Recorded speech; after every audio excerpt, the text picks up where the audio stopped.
भूत महल, दिल्ली का भोली भटियारी महल।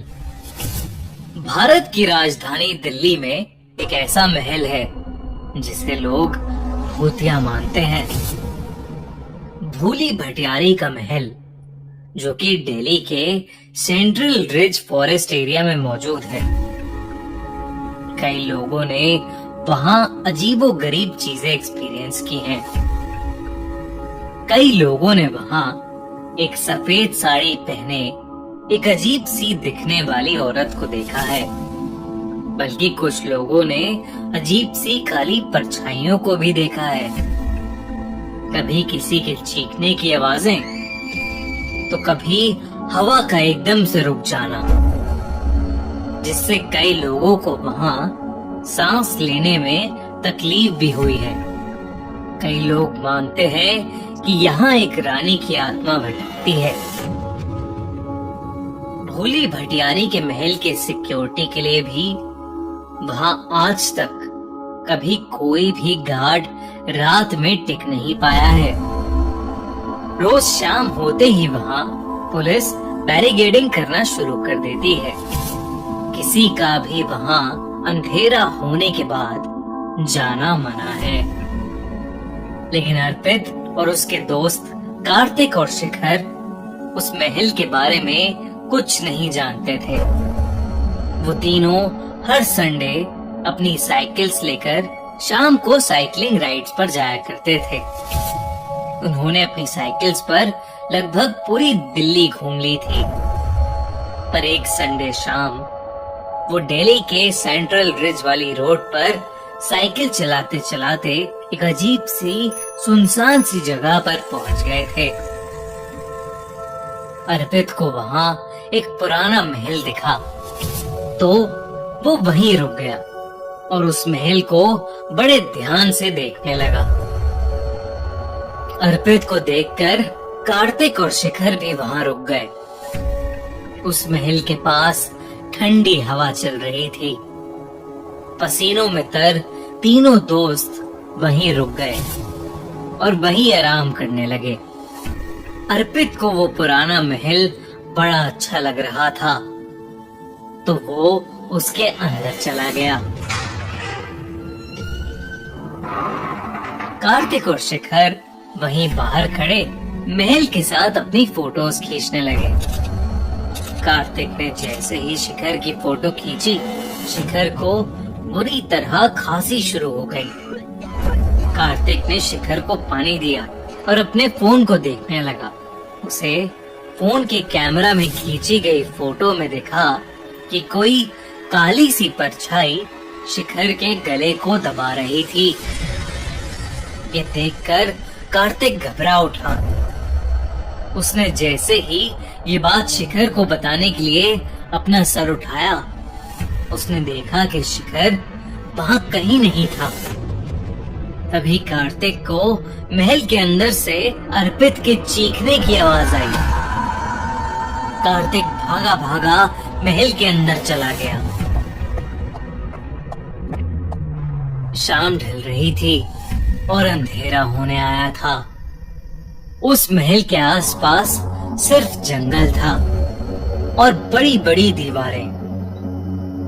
गिद्ध भी चारों तरफ मंडरा रहे थे।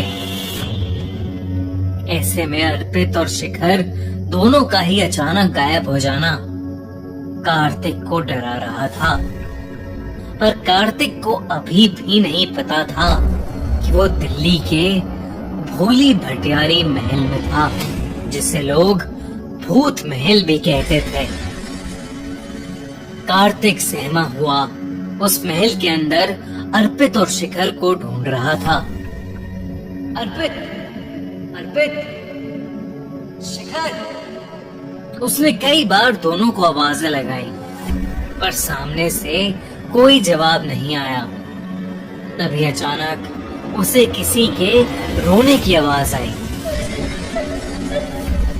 वो उस आवाज के पीछे गया तो उसने देखा कि एक बूढ़ी औरत वहाँ एक कोने में बैठकर सिसकियां भर रही थी।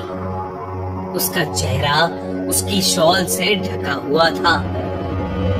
उस बूढ़ी औरत का हुलिया देखकर कार्तिक की जान निकले जा रही थी।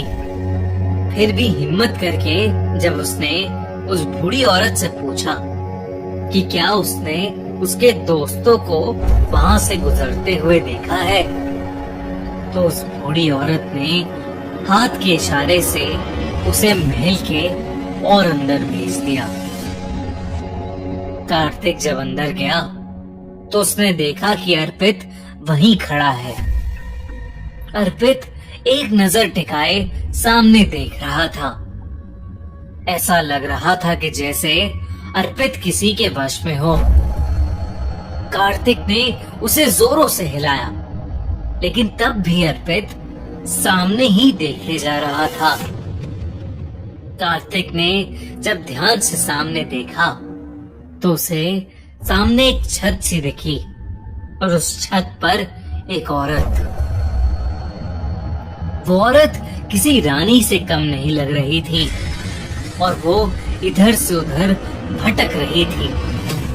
लेकिन तभी वो औरत चलते चलते रुकी और अपनी गर्दन घुमाकर कार्तिक की तरफ देखने लगी।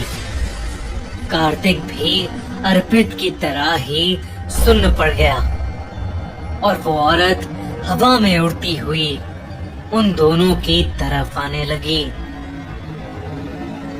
अचानक से शिखर वहां आ गया और उसने देखा कि कार्तिक और अर्पित दोनों को ही फिट्स यानी दौरे पड़ रहे हैं। शिखर को वो औरत नहीं दिख रही थी।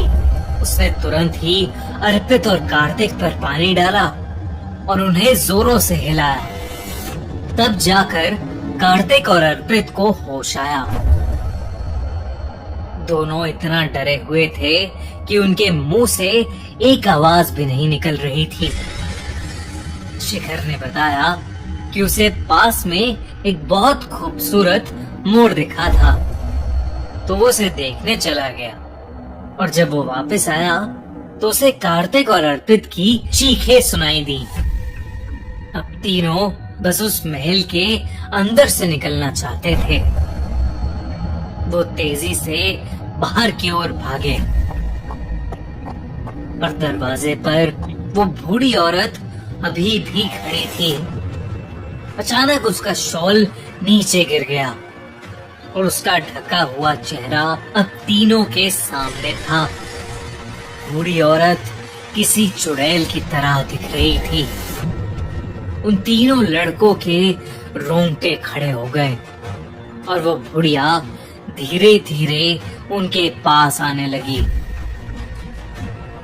वो तीनों लड़के डरकर पीछे मुड़े तो रानी जैसी दिखने वाली औरत भी उनके करीब आ रही थी। तीनों मदद के लिए जोरों से चिल्लाने लगे। बाहर पुलिस वाले जब बैरिकेडिंग के लिए आए तो उन्हें 3 साइकिल बाहर खड़ी हुई दिखी।